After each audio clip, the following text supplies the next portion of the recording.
તો નમસ્કાર મારા ભાઈઓ, કેમ છો યાર? ફરી એક નવા વિડીયોમાં તમારું હાર્દિક સ્વાગત છે. તો સૌથી પહેલા વાત કરવામાં આવે તો બનાસકાંઠામાં ચૂંટણીનો રંગ જામી ચૂક્યો છે.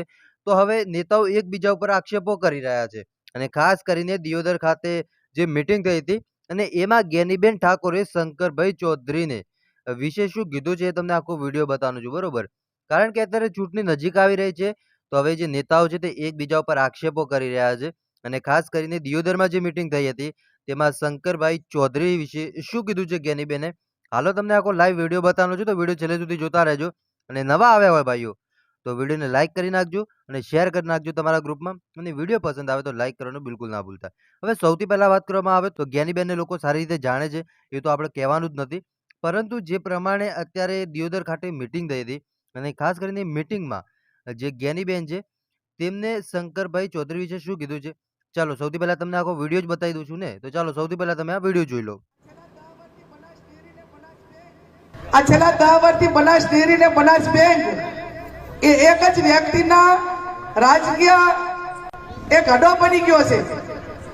એમનું સારું લાગે એના માટે કરીને વસ્તીને બોલાવવાની, સ્ટાફને છોડી મેળવાનો, એમનું ભલું થાય ને એમને પોતાને ચાર રાજકીય લાભ મળે છે. કોઈકને વસ્તી બતાવવાની હોય, પહેલા તો પ્રતિભાઈના બધા ચેરમેનો હતા. વર્ષમાં એક વખત ડેરીની મીટિંગ થતી, સાધારણ સભા, એક વખત ડેરીની થાય ને એક વખત બેંકની થાય. આ વર્ષમાં એક મીટિંગ થતી. હવે તો ડેરીનો સિસ્ટમ એવો થઈ ગયો છે કે ભાજપનો જેટલો નેતા આવે, અમારા ગામની અંદર ડેરી અમારા કુટુંબ જ છે, એટલે અમારે એ 15 જણા કમિટમેન્ટ કરેલા છે કે તમારે ચાર બોલાવે ત્યારે જવાનું. તો મારા ભાઈઓ, તમે વિડીયો તો જોયો હશે કે જ્ઞાનીબેન શું કહી રહ્યા છે શંકરભાઈ ચૌધરી વિશે. કારણ કે અત્યારે ચૂંટણી આવી રહી છે ને ચૂંટણી જ્યારે આવી રહી છે ત્યારે બંને પક્ષના નેતાઓ છે તે એકબીજા ઉપર આક્ષેપો કરી રહ્યા છે. હવે તમે શું કહેશો મિત્રો જ્ઞાનીબેન વિશે? કમેન્ટ કરીને જરૂર બતાવજો. બસ આજ માટે આટલું જ રાખીએ છીએ. મળી છે નવા વિડીયોમાં, ત્યાં સુધી બધાને જય માતાજી, જય દ્વારકાધીશ. આગળ આવનાર સપોર્ટ કરતા રહેજો. ધન્યવાદ.